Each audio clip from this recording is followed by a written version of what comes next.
Shalom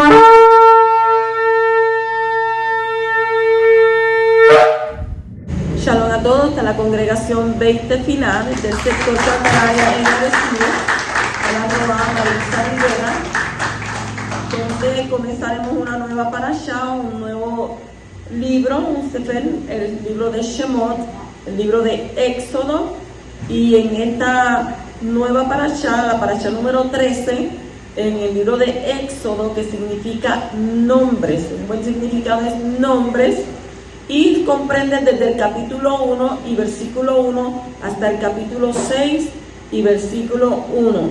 Ya en las demás parashá, hasta la parashá número 12, estuvimos hablando de los patriarcas, de cómo ellos comenzaron su curso, y ahora comenzamos otra generación. ¿Por qué? Porque la generación de Jacob, la generación de Yosef, los hermanos de Yosef, ya todos ellos habían muerto, ya todos ellos habían quedado atrás. Y comienza ahora una nueva generación, los descendientes de Jacob.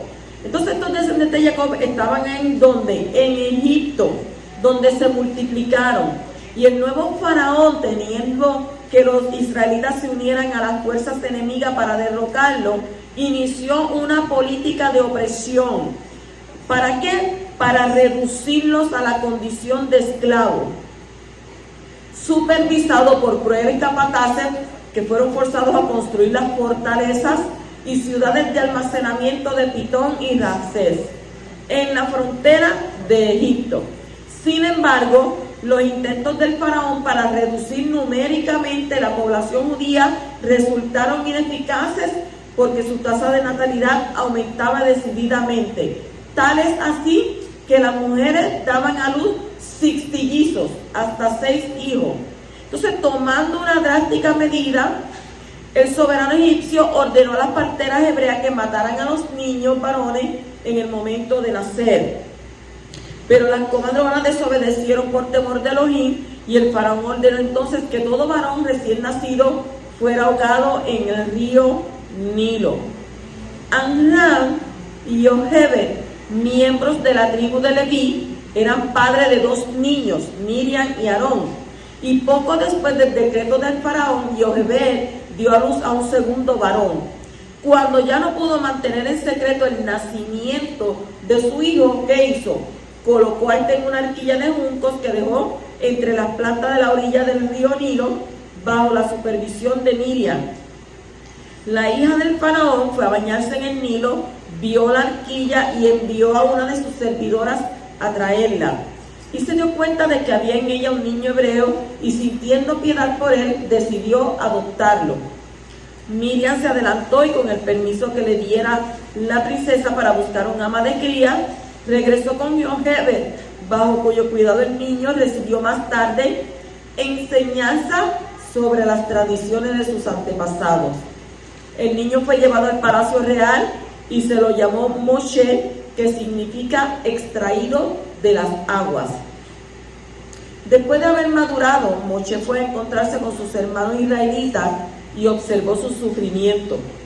Vio que un capataz egipcio golpeaba salvajemente a uno de los hebreos y no había nadie a su alrededor. ¿Y qué hizo Moshe? Moshe, airado, mató al cruel egipcio y lo enterró en la arena.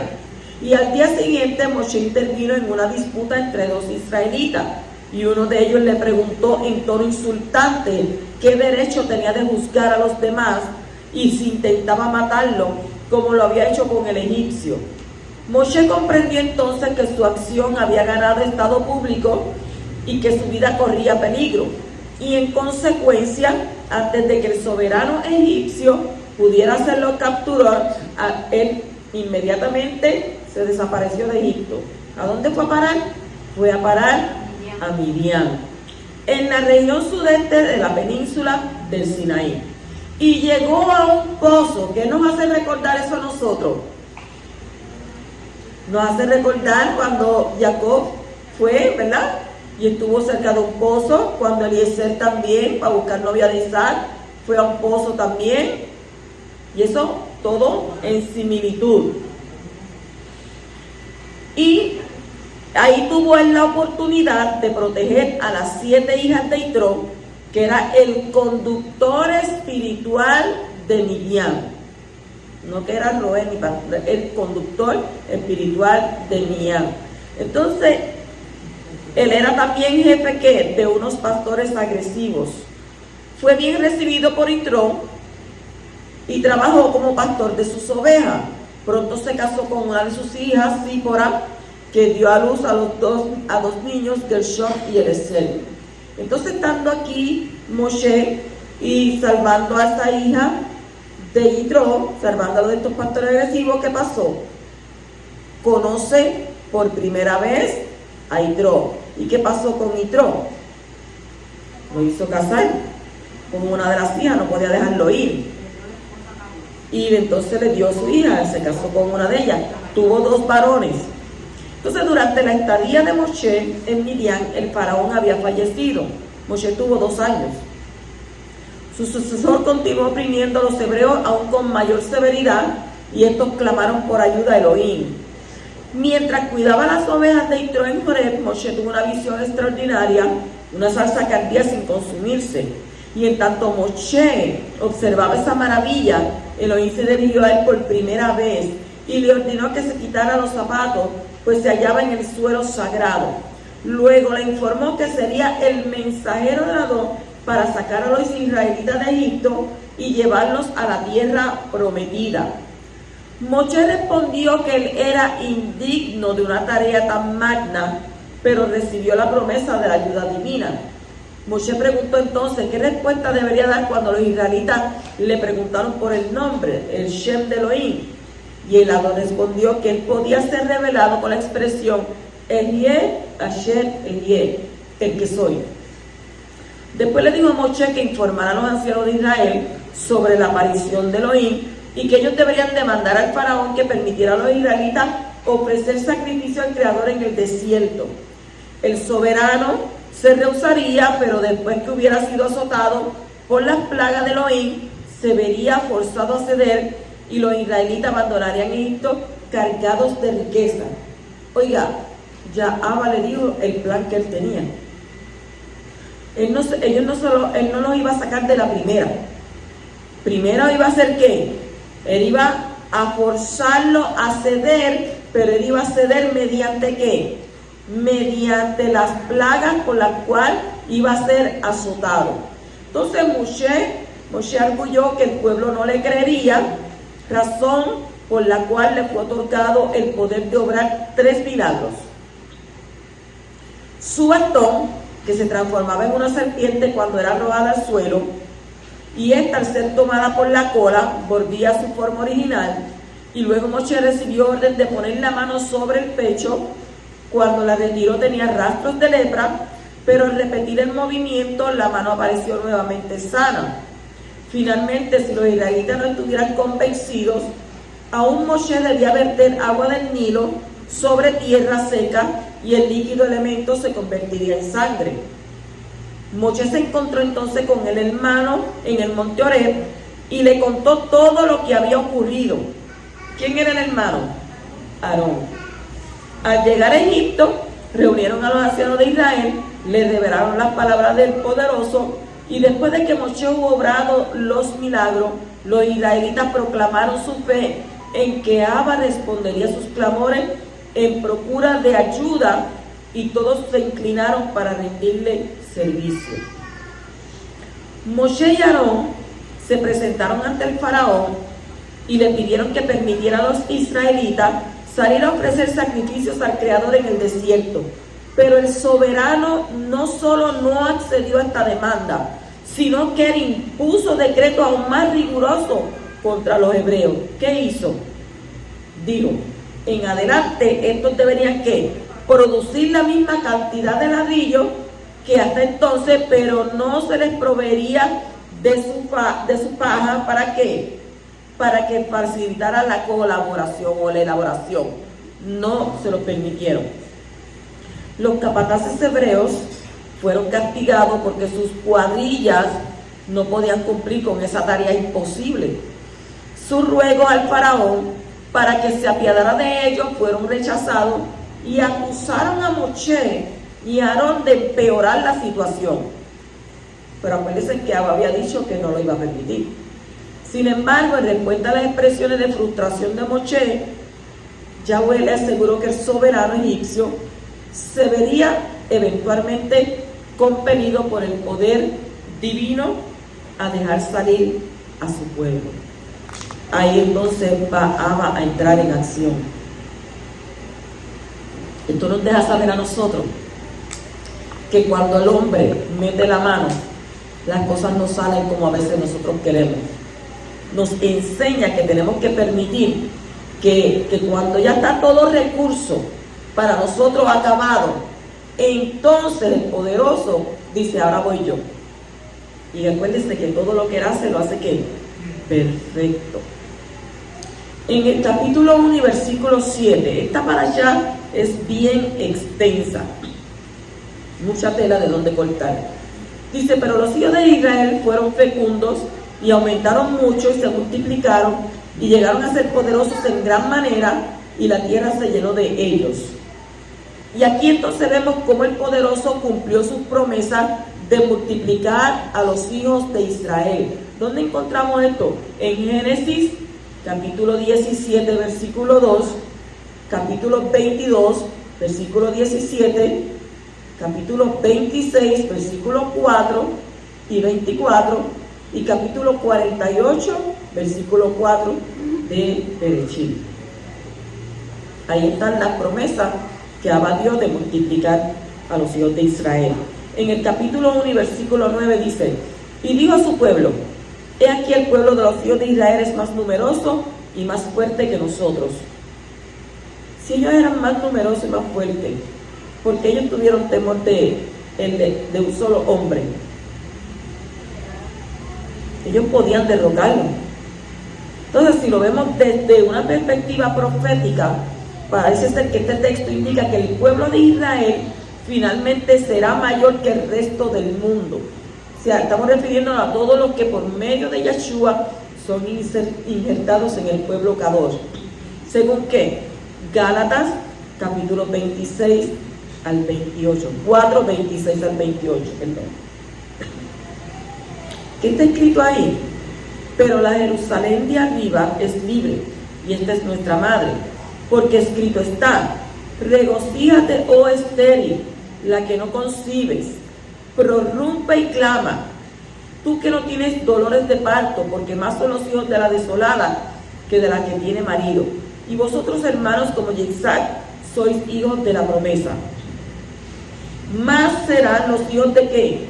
De la Jerusalén celestial que los hijos de este sistema mundial. ¿Cuántos lo creen así? En el capítulo 1 y versículo 12 continuamos, dice, pero cuanto más los oprimían, más se multiplicaban y más abrían brecha, de manera que llegaron a temer a los hijos de Israel. Ellos le temían a ellos. Y mire qué cosa, ellos le temían a ellos, pero también los israelitas le tenían miedo a los egipcios. O sea, pero ninguno de los dos sabía que se tenían miedo. Entonces la opresión produjo ¿qué? Multiplicación. Mientras más los oprimían, más se multiplicaban. Pues entonces la opresión produjo multiplicación. Y este principio vemos en toda vida espiritual sana.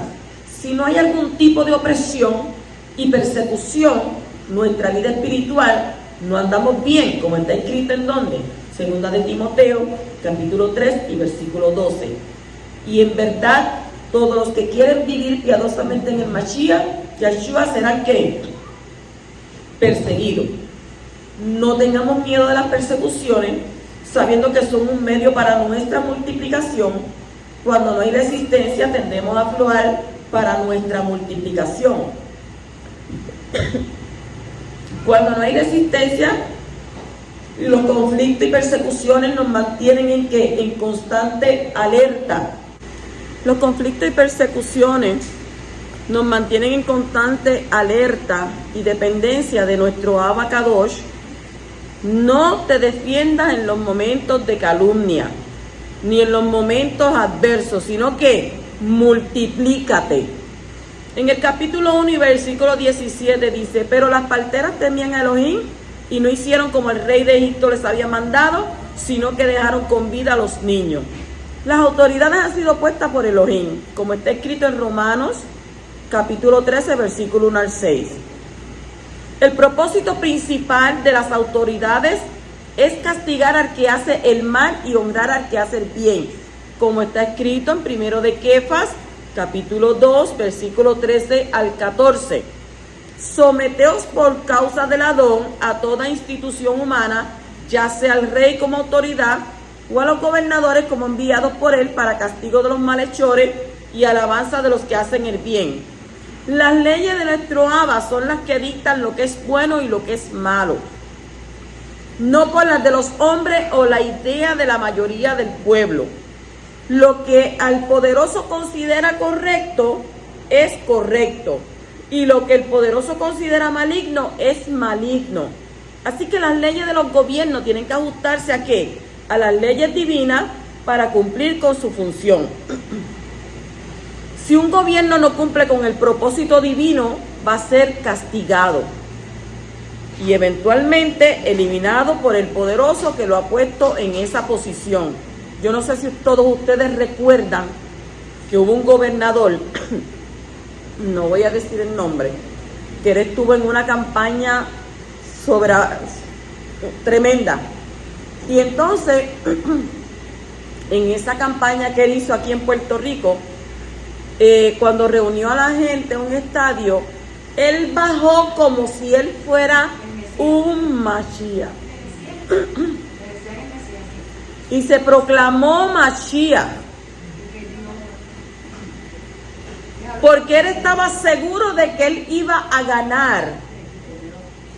Hay un solo Mashiach. Los demás son anti-Mashiach. Y el poderoso no le permitió ganar. Y él estaba tan seguro. Usted sabe qué vergüenza. Después que él hizo eso, proclamarse Mashiach, porque él iba a ser el salvador del pueblo. A lo mejor no lo hizo con una mala intención, ¿verdad? Pero pues, y tomó eso como si fuera. Pero, ¿qué le pasó? El propósito de nuestro Abba fue castigarlo. Y eventualmente lo eliminó de ser, ¿qué? Un gobernador. Porque Abba pone reyes y quita reyes. Entonces las parteras que temieron Elohim, que había dictado que es malo matar a un ser humano, el mandamiento del rey de Egipto, se rebeló entonces en contra ¿de qué? De la ley divina. Por lo tanto, las parteras no tenían ninguna obligación a obedecer al rey. Y hay que temer más a Elohim, a Yahweh, que a los hombres, como dijo Yeshua en Mateo 10:28. Y no temáis a los que matan el cuerpo, pero no pueden matar el alma. Más bien temed a aquel que puede hacer perecer tanto el alma como el cuerpo en el Sheol. En el capítulo 1, 20 al 21 dice, y Elohim favoreció a las parteras y el pueblo se multiplicó y llegó a ser muy poderoso. Y sucedió que por haber las parteras temido a Elohim, él prosperó sus familias. Yahweh honró a las parteras por haberle temido más que al rey de Egipto. Prefirieron arriesgar sus vidas en este mundo que arriesgar sus vidas en el mundo venidero. Ellas muy bien que pudieron haber hecho lo que el soberano de Egipto les mandó. Pero tuvieron primero temor de Abba. Y eso nos da una enseñanza a nosotros. Antes que obedecer al hombre, debemos obedecer ¿a quién? A nuestro Elohim, a nuestro Padre. Entonces, si la Escritura tiene palabra para nosotros, usted entonces va a venir y va a dejar de lado esa palabra por obedecer la palabra ¿de quién? De un hombre. Entonces, ¿qué pasaría? ¿Qué pasaría? Hay un hombre que dijo, si obedeciera yo a los hombres, ¿no sería qué? ¿De quién estamos hablando? Que primero obedecemos al poderoso antes que a los hombres. Saúl fue el que habló eso. O sea que es primero mejor para nuestras vidas obedecer a nuestro Padre Celestial y dejarle saber a Él que Él es primero en nuestras vidas antes que nadie. Antes que ningún hombre, porque se supone que por encima de Abba no vaya nadie. Ni madre, ni padre, ni hijo. Yeshua dijo, el que no deja padre, madre, hijo, esposa, a quien sea por mí, no es digno de mí. Pues entonces aquí nosotros tenemos que por la palabra de Abba, por encima de su palabra no va nadie. ¿Por qué? Porque tenemos que entender que todo lo que tenemos es dado por Él.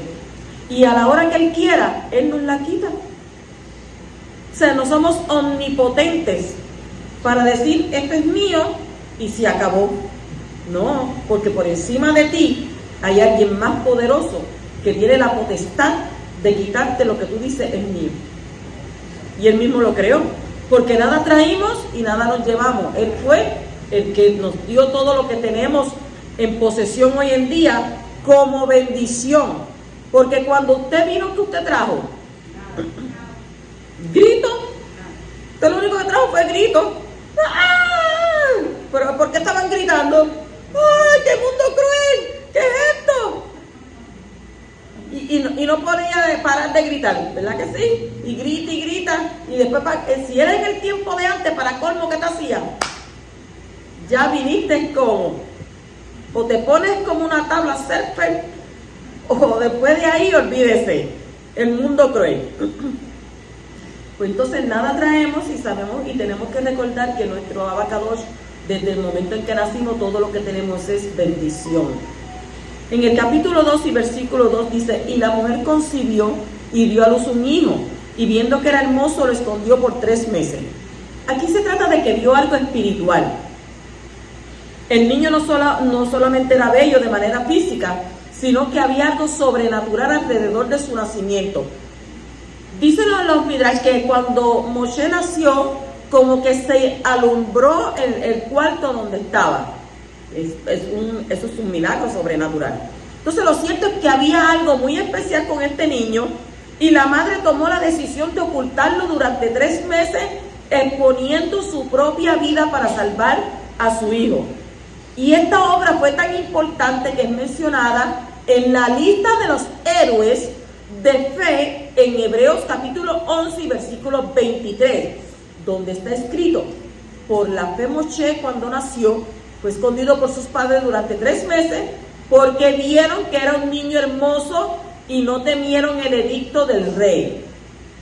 Y en Marcos 5:36 también hablamos, no temas, cree solamente. ¿Por qué? Porque la fe superó el temor del rey. Lo contrario de temor es ¿qué? Es fe, es confianza. Y eso es lo que nos deja saber ahí en Mordejai 5:36, que dice, no temas, ¿solo qué? Solo cree. Ay, yo no sé por qué, es que yo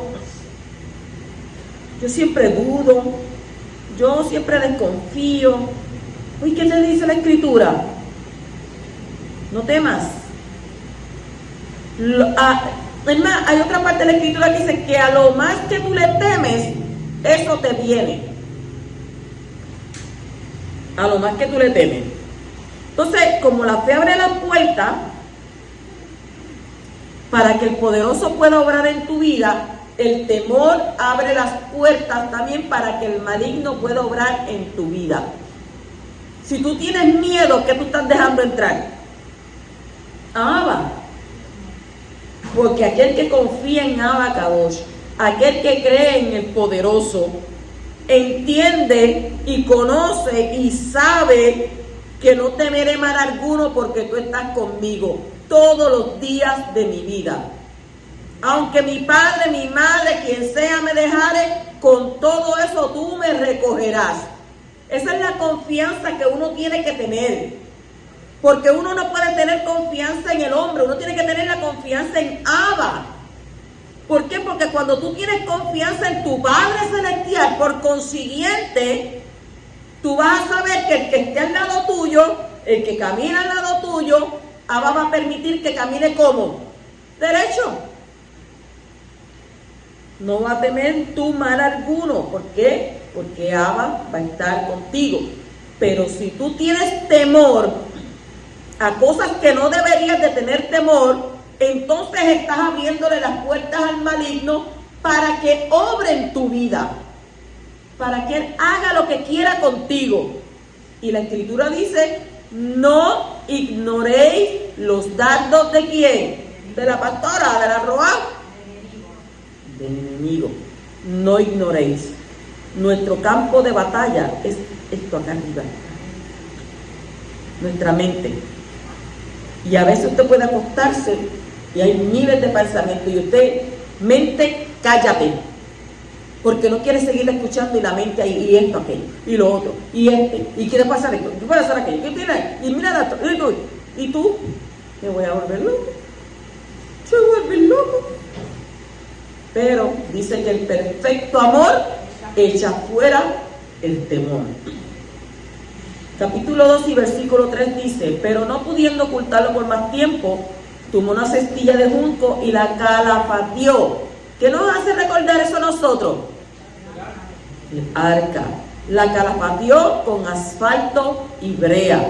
Entonces puso al niño en ella y la colocó entre los juncos a la orilla del río. Rashi cita el Midrash y dice que ella usó barro por dentro y brea por fuera. ¿Para qué? Para que así el niño no sintiera el fuerte olor de la brea. En Devarim, capítulo 18, versículo 15 y 18 y 19 está escrito: un profeta de en medio de ti, de tus hermanos como yo, te levantará. Hashem tu Elohim, a él oiréis. Un profeta como tú levantaré de entre sus hermanos y pondré mis palabras en su boca y él les hablará todo lo que yo le mande. Y sucederá que a cualquiera que no oiga mis palabras que él ha de hablar en mi nombre, yo mismo le pediré cuenta. Eso es mucho que decir. Dice que Moshe mismo le va a pedir cuenta. El profeta como Moshe, del cual se habla, es una referencia ¿a quién? Al Mashiach.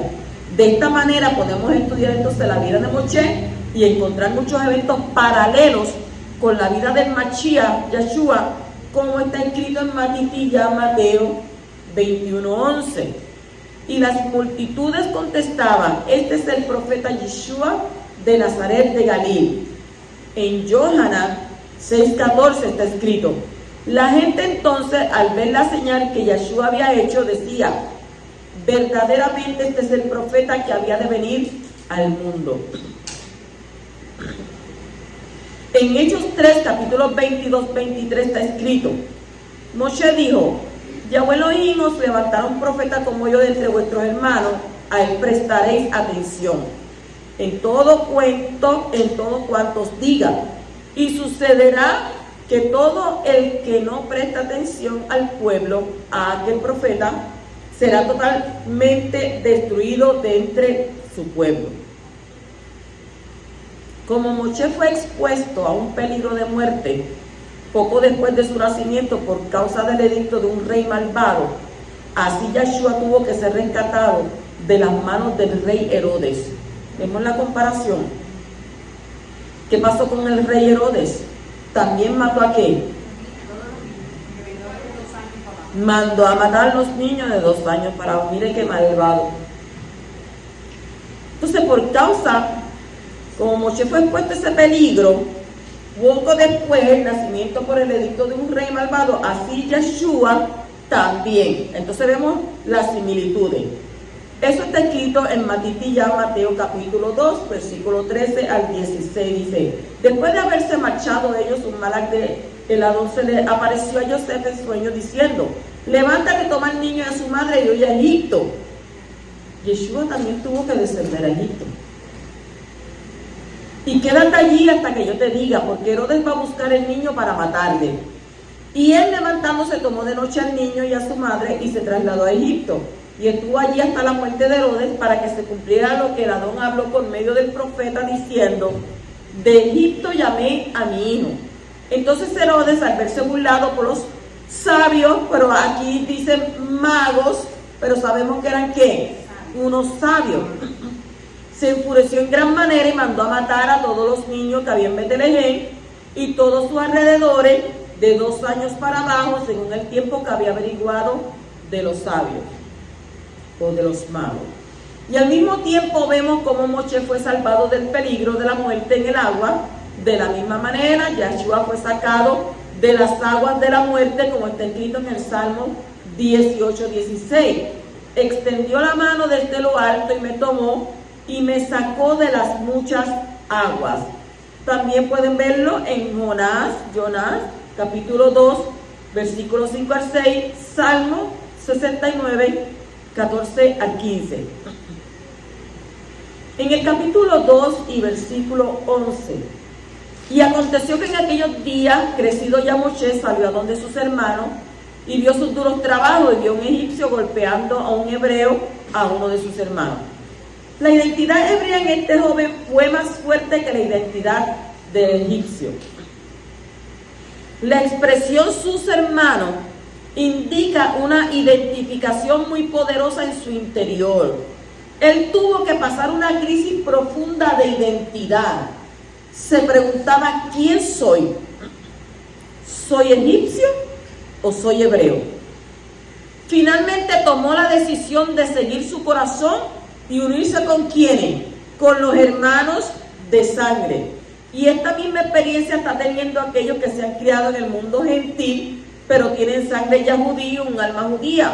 Y en este tiempo están sintiendo el fuerte impulso de salir de donde se han criado y unirse con sus hermanos, los yahudí. Y el hecho de salir del contorno gentil y unirse al pueblo hebreo es una de las obras de fe más grandes. ¿Según qué? Hebreos capítulo 11, versículos 24 al 26, donde está escrito: por la fe Moshe, cuando era ya grande, rehusó ser llamado hijo de la hija de Faraón, escogiendo antes ser maltratado con el pueblo de Elohim, que gozar de los placeres temporales del pecado, considerando como mayores riquezas el oprobio del Mashiach, de los tesoros de Egipto, porque tenía la mirada puesta en la recompensa. Entonces vemos como el Mashiach estaba en la mente de Moshe cuando tomó la decisión de unirse al dolor del pueblo escogido. El Mashiach se identificó con su pueblo y tomó sus pecados sobre sí, como está escrito en el libro de Matitiyah 1:21, y que dice: y dará a luz un hijo y le pondrás por nombre Yeshua, porque él salvará a su pueblo de sus pecados. En Isaías capítulo 53 y versículo 4 al 6 está escrito: ciertamente él llevó nuestras enfermedades, amén, y cargó con nuestros dolores. Así que mira, todo el dolor que tú tengas, entrégaselo a él, porque él cargó con nuestros dolores, con todo. Nosotros le tuvimos por azotado, por herido de Elohim y afligido, mas él fue herido por nuestras transgresiones, molido por nuestras iniquidades. El castigo por nuestra shalom cayó sobre él, y por sus heridas hemos sido sanados. Todos nosotros nos descarriamos como ovejas, nos apartamos cada cual por su camino, pero Yahweh hizo que cayera sobre él la iniquidad de todos nosotros. El oprobio del Mashiach produce riqueza en el Olam Habá, el mundo venidero, como está escrito en Romanos 8, 16 al 18 y 2 de Corintios 4, 17 al 18. Los sufrimientos que padecemos por causa del Mashiach en este mundo producen un eterno peso de esplendor en el mundo venidero.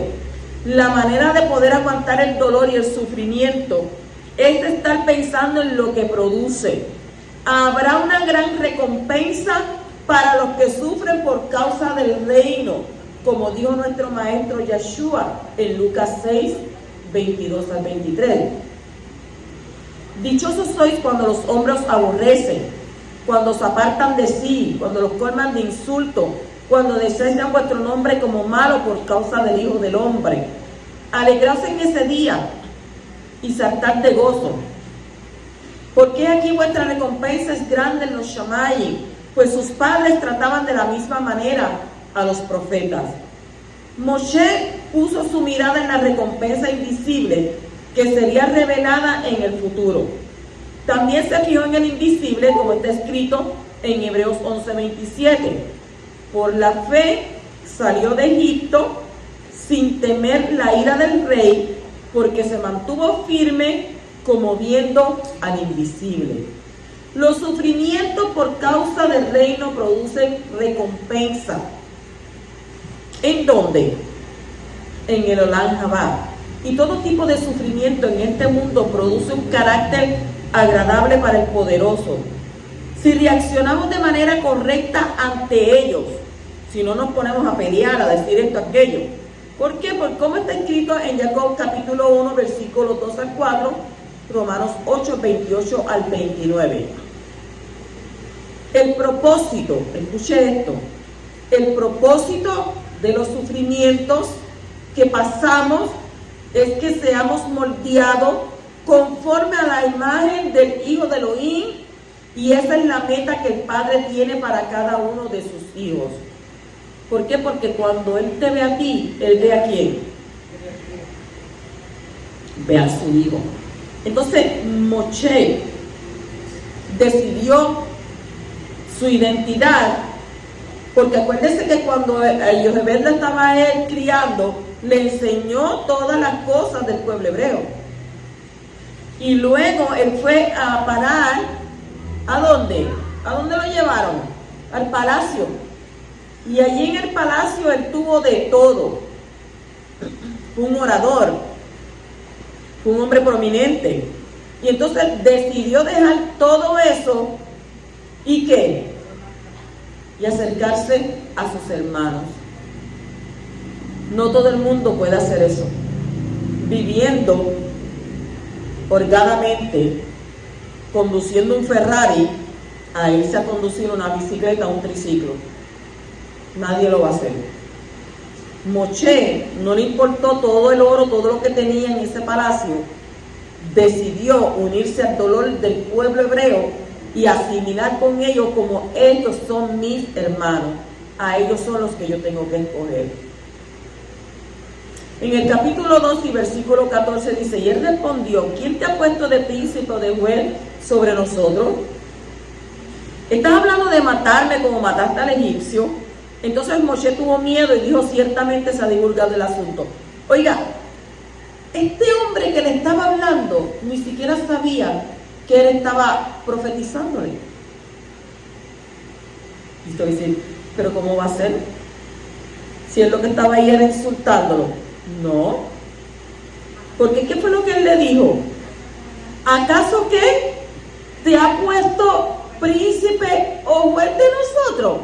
Mire, yo no sé qué se habrá, cómo sería ese hombre al ver que verdaderamente el poderoso lo puso a él como que como príncipe, lo puso como juez, porque usted sabe que se sentaba.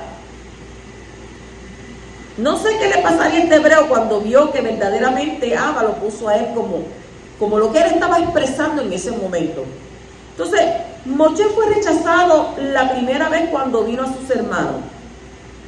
De la misma manera, la mayoría de los yahudí rechazaron al libertador Yeshua cuando vino por primera vez, como está escrito en Hechos, capítulos 23 al 25, dice: pero cuando iba a cumplir la edad de 40 años, sintió en su corazón el deseo de visitar a sus hermanos, los hijos de Israel.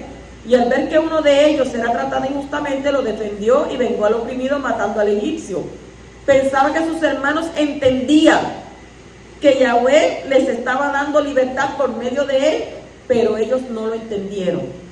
Al día siguiente se les presentó cuando dos de ellos reñían y trató de poner paz entre ellos, diciendo: varones, vosotros sois hermanos, ¿por qué os herís el uno al otro? Pero el que estaba hiriendo a su prójimo lo empujó, diciendo: ¿y quién te ha puesto por gobernante y juez sobre nosotros? ¿Acaso quieren matarme como mataste ayer al egipcio? Y al oír estas palabras, Moshe huyó y se convirtió en extranjero en la tierra de Midian, donde fue padre de 2 hijos. Todavía no se había cumplido el tiempo fijado de estancia en Egipto. Por lo tanto, no era el tiempo para que Moshe liberara al pueblo. El llamado estaba en su vida y el deseo de cumplir el llamado no faltaban, pero faltaban 2 cosas: el tiempo correcto y la manera correcta. Al precipitarse ocurrió un desastre, y en su propia ira y celo por su pueblo hebreo cometió un asesinato. Y esa no era la manera de actuar. O sea, Yahweh tenía otro plan. Y Moshe tenía que aprender a colaborar con él en lugar de hacer las cosas por su propia cuenta y su propia fuerza. El secreto del éxito en el reino es colaborar con el poderoso en sus proyectos y no hacer las cosas a nuestra manera, como está escrito en Johanan 5:19. Por eso Yeshua respondiendo les decía: en verdad os digo que el Hijo no puede hacer nada por su cuenta, sino lo que ve hacer al Padre, porque todo lo que hace el Padre, eso también hace el Hijo de igual que manera. No nos podemos precipitarnos, que fue lo que hizo Moshe. Le causó un furor, un coraje, una rabia, una ira de ver que se estaban maltratando. Y entonces él, por defender, oye, déjeme decirle que hoy en día hay mucha gente presa en las cárceles por esto mismo. Se meten a defender a una persona y terminan ellos presos, terminan asesinando. Y esto es bien terrible. ¿Por qué? Porque a veces nosotros no nos podemos precipitar a hacer las cosas. Entonces, aquí vemos que el Hijo de Elohim no es el Todopoderoso. Él depende totalmente de su Padre. Así la voluntad del Poderoso tenía éxito en su vida, como está escrito en Isaías 53:10.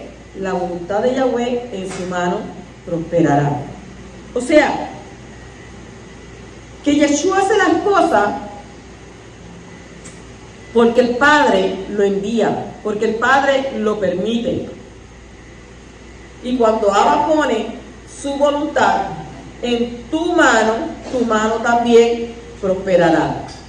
De la misma manera, nosotros no podemos hacer nada sin la ayuda del Mashiach Yeshua, como está escrito en Johanan, capítulo 15, versículo 4 al 5. Dice: permanecer en mí y yo en vosotros.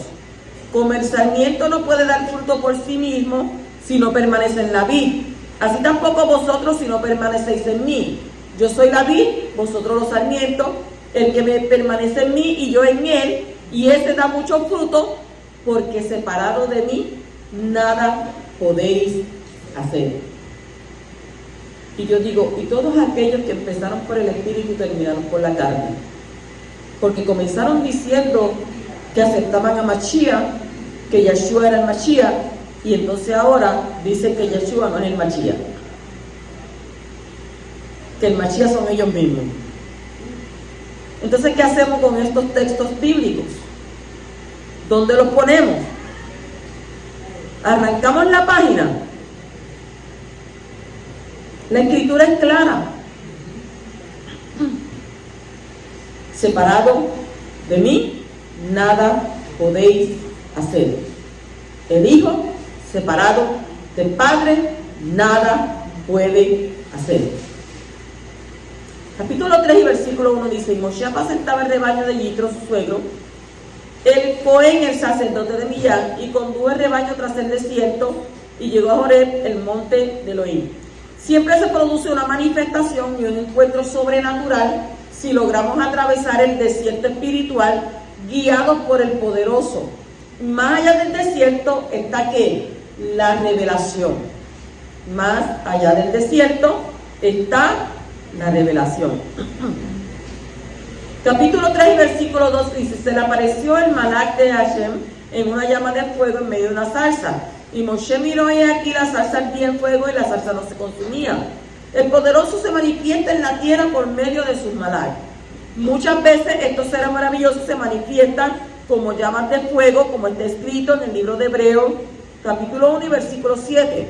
Y de los ángeles dice, no lo dice la Roá, no lo dice el vecino. Y de los ángeles dice: el que hace a sus ángeles espíritus y a sus ministros llamas de fuego. Los que sirven al poderoso tienen que estar ardiendo. Elohim no es un Elohim de muertos, sino de ¿qué? De vivos. Y la vida necesita fuego para existir. Por esto los sacrificios delante del poderoso se dan por medio del fuego y con vino fuerte, que es algo que arde. según Números 28:7. Nuestra entrega al poderoso es por medio del fuego, como está escrito en Romanos 12:11. No seáis perezosos en lo que requiere diligencia. En Números 28:7 pueden verlo también. Nuestra entrega al poderoso es por medio de fuego, también escrito en Romanos capítulo 12 y versículo 11. Dice: no seáis perezosos en lo que se requiere diligencia, fervientes en el ruach, sirviendo a el Abacadosh. Entonces aprendemos dos cosas de este arbusto que ardía en una llama de fuego sin ser consumido. Nuestro servicio al poderoso no puede ser hecho por medio de nuestra propia inspiración, nuestro propio fuego. Ese fuego nos consume, como está escrito en Ezequiel capítulo 28:18. La inspiración del hombre es un fuego que le consume, pero cuando viene la inspiración del poderoso, no nos consumimos. Y es importante que nuestro servicio a Abba sea con la aportación de su fuego, no con el nuestro, que es un fuego extraño que nos mata, como está escrito en Números capítulo 26 y versículo 61. Pero Nadab y Abiú murieron cuando ofrecieron ¿qué? Fuego extraño delante de Abacadosh. Lo otro que aprendemos de este fenómeno maravilloso es que el pueblo de Israel ha estado pasando por una opresión muy grande en Egipto y a lo largo de toda la historia humana, y a pesar de ello no ha sido consumido. El que aquella llama no se consumiera, ellos iban a hacer ¿qué? El pueblo iba a ser oprimido y iba a ser probado, pero aún con todo esto ellos iban a ¿qué? Ellos iban a resistir. En el capítulo 3 y versículo 6, y añadió: yo soy el Elohim de tu padre, el Elohim de Abraham, el Elohim de Isaac y el Elohim de Jacob. Entonces Moshe cubrió su rostro porque tenía temor de mirar a Elohim. Las escrituras enseñan que delante del poderoso no es costumbre de cubrir la cabeza, sino más bien cubrirse para reverenciarle y protegerse de la tremenda luz que hay en el esplendor de su presencia. En el Mishkan estaba prohibido servir al poderoso sin la cabeza cubierta. Por eso es que los varones tienen ¿qué? Tienen su talí.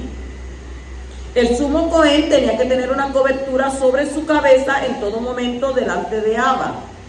Yeshua el Mashiach, el sumo Cohen, que está sirviendo en estos momentos en el Mishkan celestial, según el orden de Melquisedec, como el sumo Cohen en la Are, es una sombra del sumo Cohen que está en los Shamayim. Podemos deducir que el Mashiach Yeshua tiene su cabeza cubierta al servir en el Mishkan celestial. Según Zacarías capítulo 3, versículo 1 al 5, Revelación 19:12. Así que los que sirven al poderoso en el ministerio de Melquisedec deben también cubrir sus cabezas e enseñar de respeto al poderoso. O sea que no se cubren la cabeza, siempre tiene que tener ¿qué? Un propósito, un motivo por el cual usted hace las cosas. Y este motivo es para ¿qué? Por respeto a nuestro Abacadosh. Lo mismo pasa con las mujeres, nosotros nos ponemos el velo, pero lo dice en el libro de Corintios, en 1 Corintios 11, que la mujer tiene que cubrirse el velo por causa de ¿quién? De los malak, de los ángeles.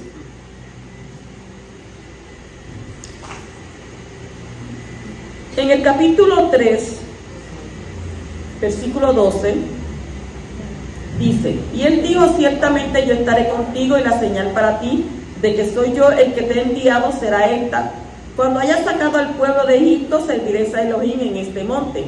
La pregunta fue: ¿quién soy yo? La respuesta es: yo estaré contigo.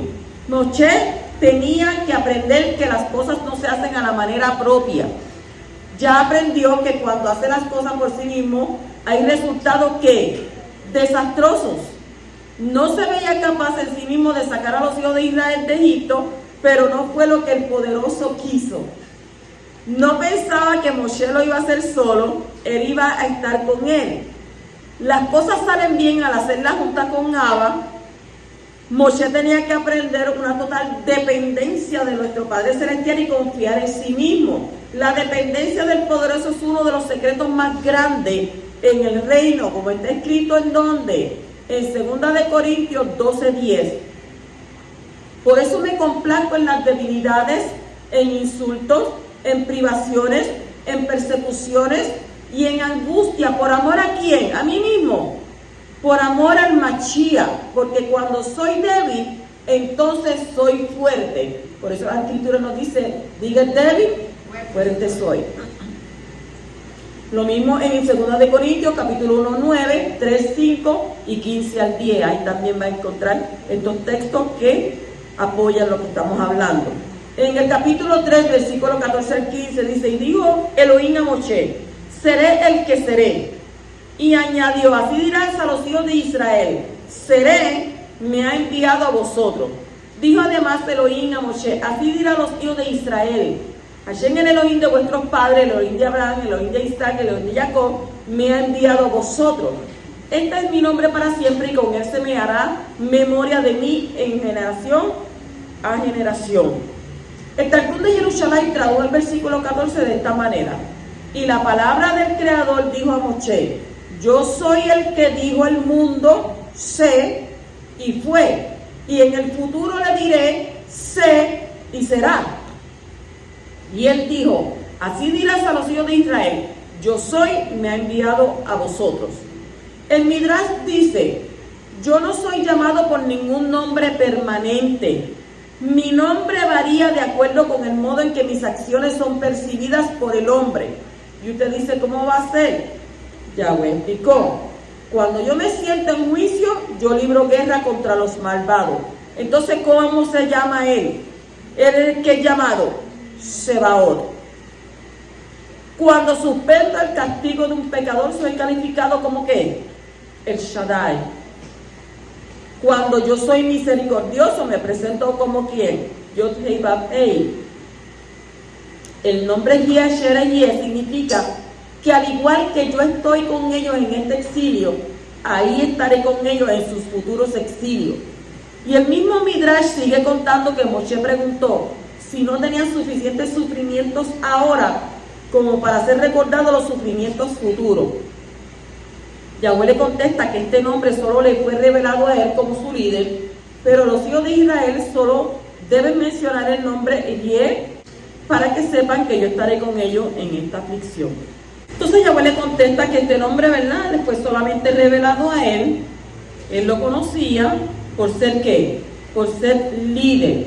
Pero a los hijos de Israel solamente él le iba a mencionar ¿qué? El nombre Yeh, que decía estaré o seré, para que sepan que yo estaré con ellos en su aflicción. Capítulo 4, versículo 3 dice, entonces él dijo, échala en tierra. Y él la echó en tierra y se convirtió en una serpiente. Y Moshe huyó de ella. La vara de Moshe representa el poder de la libertad de elección.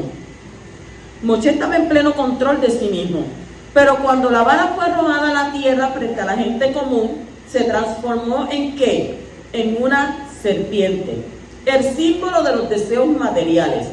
Uno debe de tomarla por la cola y hacer lo mejor que pueda para sublimar los deseos. Y finalmente la serpiente volverá a ser una vara, el poder mediante el cual es posible servir a nuestro Abba Kadosh. En capítulo 4, versículo 5 dice, por esto creerán que se te ha aparecido Yahweh, el Elohim de sus padres, el Elohim de Abraham, el Elohim de Isaac y el Elohim de Jacob.